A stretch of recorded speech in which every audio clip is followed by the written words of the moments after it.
Est-ce que Jésus de Nazareth a vraiment existé ? Ça peut sembler bizarre comme question, choquant même pour certains. Et pourtant, dès qu'on la pose sérieusement, sans présupposés religieux, avec les outils de l'historien, la réponse devient bien plus intéressante qu'on ne le pense. On ne parle pas ici de savoir si Jésus était bien le Fils de Dieu. Ça, c'est une question de foi, pas d'histoire. Ce qui nous intéresse, c'est autre chose. Un homme appelé Jésus, originaire de Nazareth, a-t-il vraiment foulé le sol de la Galilée il y a 2000 ans ? Et la réponse pourrait bien vous surprendre. Une question légitime, mais mal posée. Premier problème à régler, à l'époque, Jésus était un prénom très courant dans la région. Un peu comme si l'on demandait aujourd'hui, est-ce que Jean de Paris a bien existé ? Bien sûr que oui, probablement même plusieurs. La vraie question, ce n'est donc pas est-ce qu'un Jésus a existé, mais est-ce que le Jésus du Nouveau Testament a bien existé ? Et là, le consensus des historiens est presque total. Athées, agnostiques, juifs, chrétiens, des gens qui n'ont aucune raison particulière de tomber d'accord, arrivent pourtant à la même conclusion. Cet homme a bel et bien existé. L'archéologue Byron McCain de l'Université de Floride le dit sans détour. Il ne connaît aucun historien ou archéologue sérieux qui doute de son existence. Eric Myers, spécialiste de l'archéologie et des études juives à Duke, va exactement dans le même sens. Personne dans le monde académique ne conteste sérieusement le caractère historique de Jésus. Pourtant, en 2015, un sondage britannique montrait que 40% des personnes interrogées ne croyaient pas à l'existence de Jésus. Le fossé entre les spécialistes et le grand public est vertigineux. Pourquoi cet écart et sur quoi se basent les historiens pour être aussi catégoriques ? Le problème des preuves.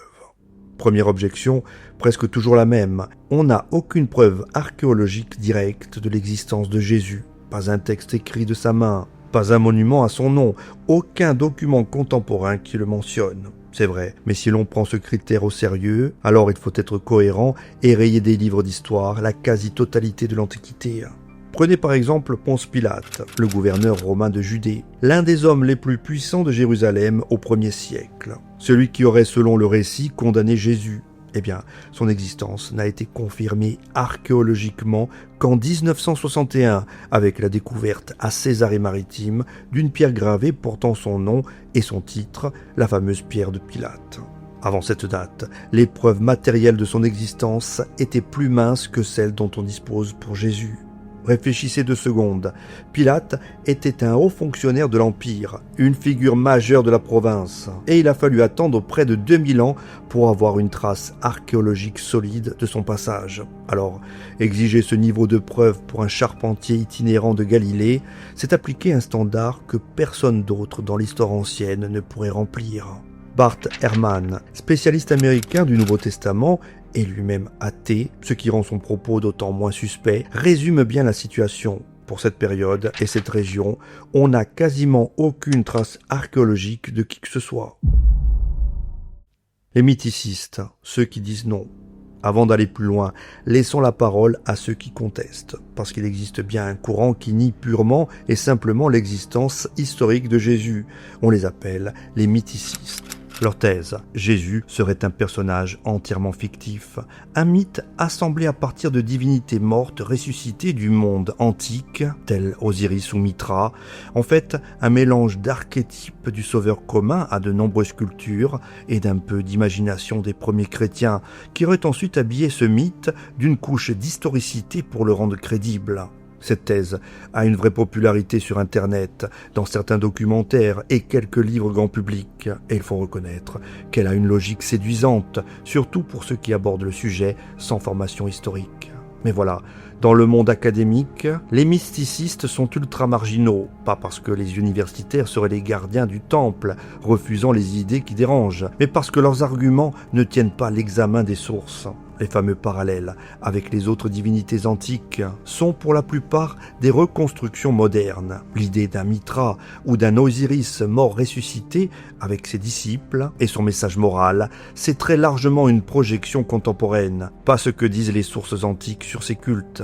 Ensuite, comme on va le voir, il existe des sources indépendantes du christianisme, souvent même hostiles, et qui mentionnent spécifiquement Jésus.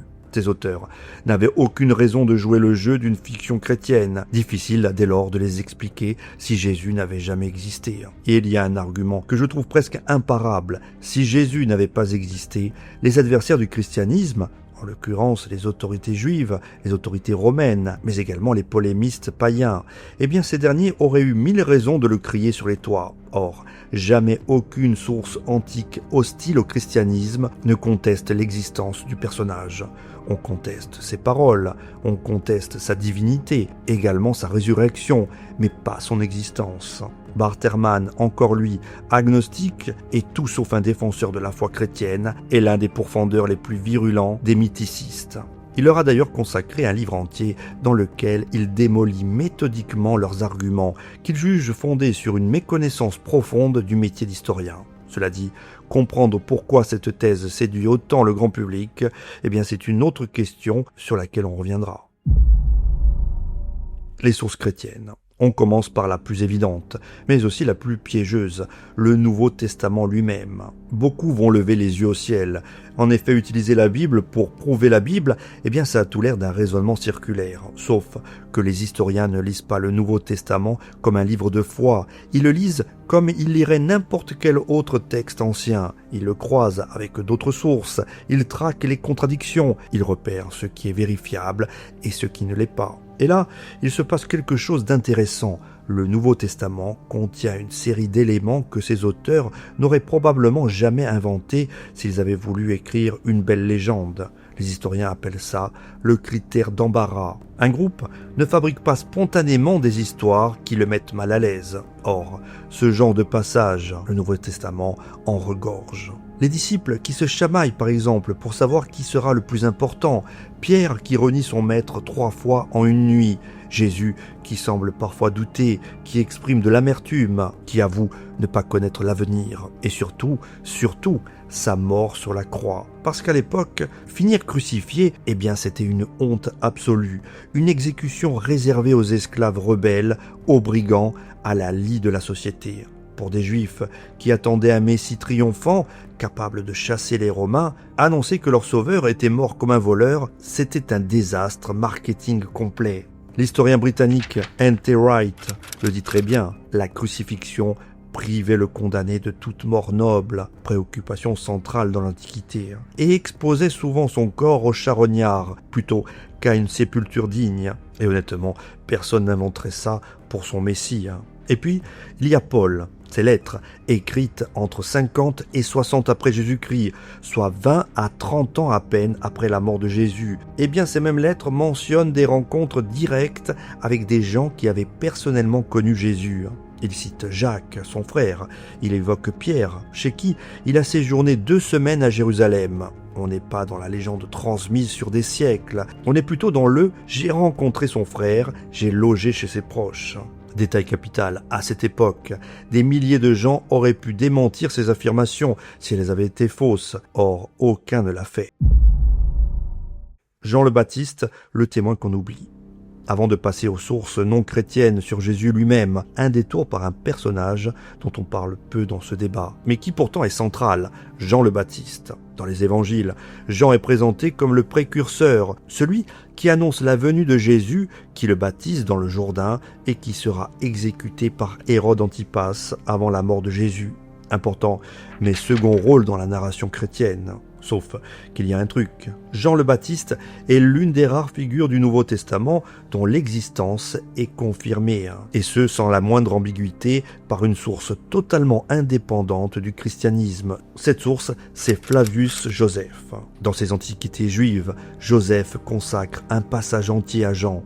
Il le décrit comme un homme bon, prêchant la vertu et le baptême comme purification spirituelle, dont l'influence sur le peuple devint telle qu'Hérode Antipas finit par s'en inquiéter, craignant un débordement séditieux. Il fit donc arrêter Jean et l'exécuta dans la forteresse de Macéronte. Ce passage de Joseph n'a jamais été sérieusement contesté. Aucune trace de manipulation chrétienne ultérieure, du Joseph pur écrit par un juif pour un public romain sans enjeu théologique chrétien. Pourquoi ça compte pour notre sujet? Eh bien parce que si Jean le Baptiste a existé, et là-dessus plus personne ne débat, et que Jésus était l'un de ses disciples les plus proches, l'un de ceux qui ont prolongé et amplifié son message après sa mort, alors la probabilité que Jésus ait lui aussi existé augmente d'autant plus. Sauf que le mouvement de Jean est resté limité et s'est éteint progressivement après sa mort. Quelques disciples ont bien persisté jusqu'au IIe siècle. Il existe même aujourd'hui une petite communauté, les Mandéens, qui le considèrent comme l'un de leurs prophètes majeurs. Mais le mouvement de Jésus, lui, a explosé au point de se répandre dans tout l'Empire romain à une vitesse qui sidère encore les historiens. Ce contraste étant lui-même historiquement significatif. Deux hommes du même mouvement, exécutés à quelques années d'intervalle. L'un sombre dans un quasi-oubli, l'autre devient le fondateur de la religion la plus répandue de l'histoire humaine. Pourquoi? Eh bien, les historiens continuent de creuser, mais quelle que soit la réponse, elle suppose que les deux hommes ont bien existé. Joseph, l'homme derrière le témoin.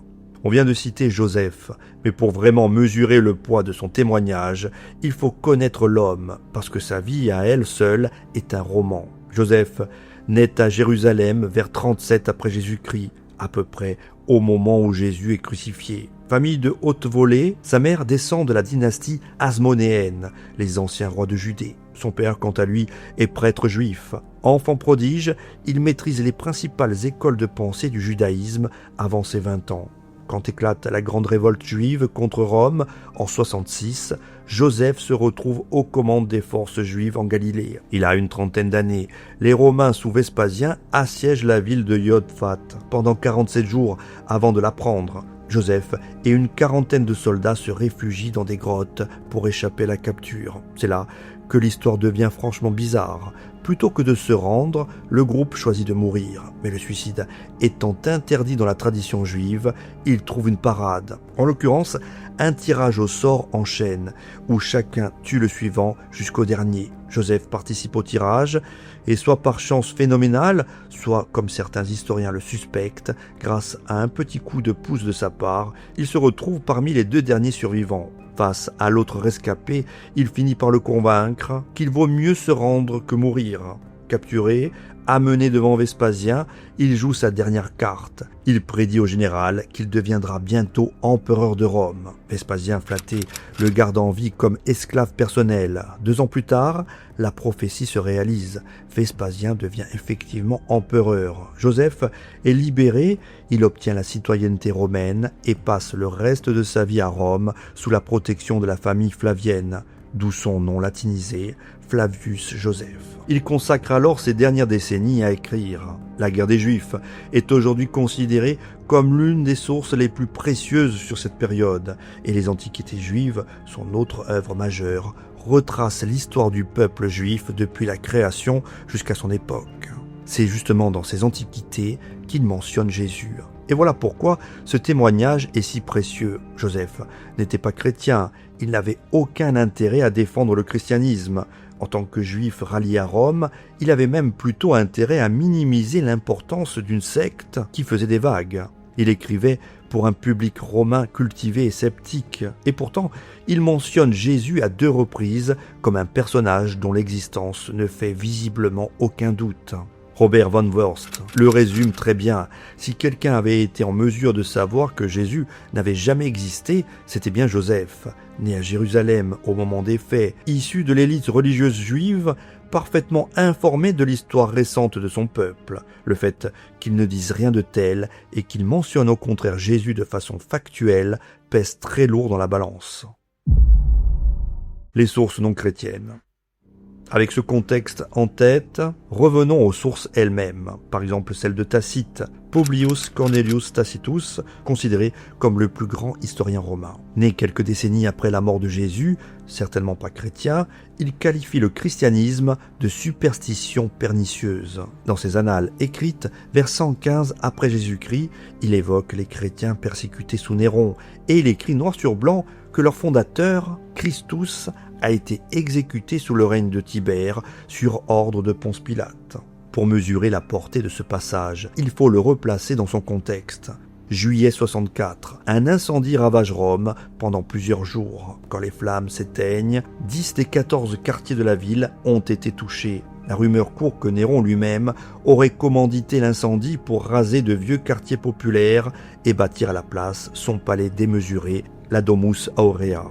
Pour détourner les soupçons, l'empereur cherche des boucs émissaires. Son choix se porte sur les chrétiens, une communauté déjà mal vue, accusée de pratiques secrètes, soupçonnée d'hostilité envers les dieux de Rome. Suit l'une des plus grandes persécutions de l'histoire du christianisme. Des chrétiens sont cousus dans des peaux de bêtes et livrés aux chiens, crucifiés ou transformés en torches humaines pour éclairer les jardins de Néron. C'est dans cette atmosphère que Tacite mentionne l'origine du mouvement chrétien.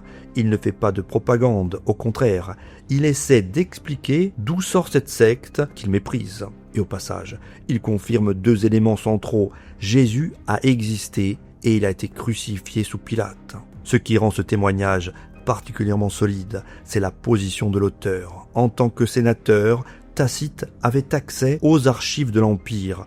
Il faisait partie d'un collège chargé de surveiller les cultes étrangers, ce qui lui donnait probablement accès à des dossiers officiels sur le christianisme. Sa réputation d'historien rigoureux qui vérifiait ses sources et les citait quand il le pouvait plaide largement pour l'authenticité du passage.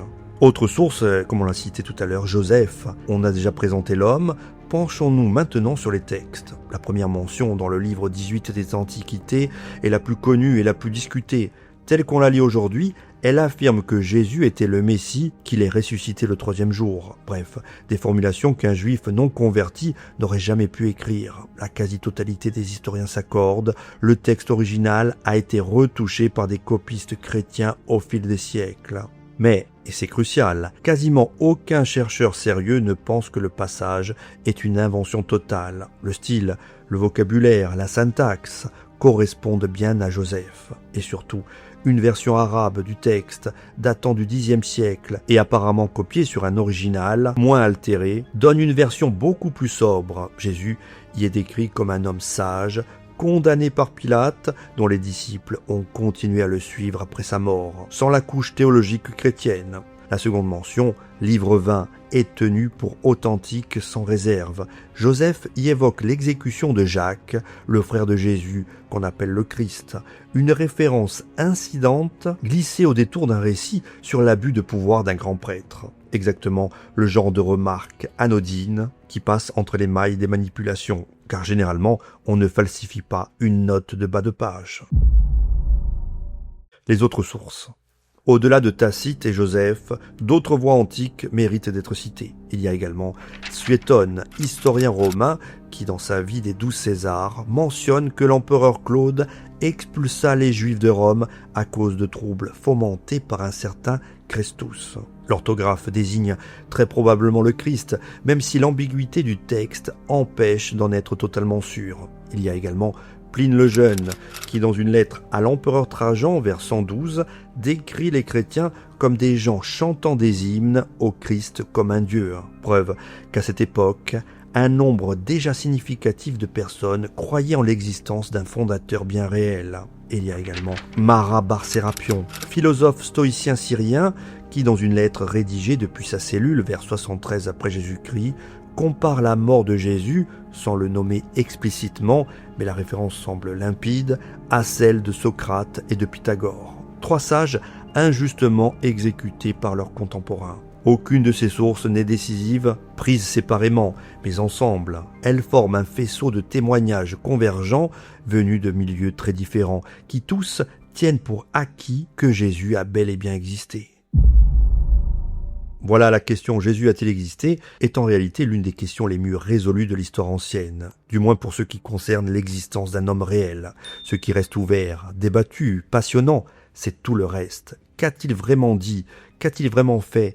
quelle part des évangiles reflète ces paroles et quelle part vient de ses successeurs? Sur ces questions-là, les historiens continuent de creuser et ils continueront probablement encore longtemps. Mais sur le fait qu'il a existé, la réponse est oui, et elle est indépendamment de toute foi, de toute croyance, de toute conviction religieuse. C'est juste ce que disent les sources et c'est déjà énorme. Un homme qui a existé donc, probablement un charpentier ou un artisan de Galilée, sans armée, sans fortune, sans pouvoir politique, exécuté comme un criminel ordinaire à l'âge d'une trentaine d'années dans une province reculée de l'Empire romain. Le plus fou, 2000 ans plus tard, des milliards de personnes se réclament de lui. Des historiens du monde entier débattent de ses paroles. Et vous là qui regardez cette vidéo, croyant ou pas, il faut reconnaître que c'est proprement extraordinaire. Voilà, c'est la fin de cette vidéo. Si vous avez aimé son contenu, vous pouvez liker et partager. Quant à nous, on se retrouve très prochainement pour une autre vidéo et un autre sujet.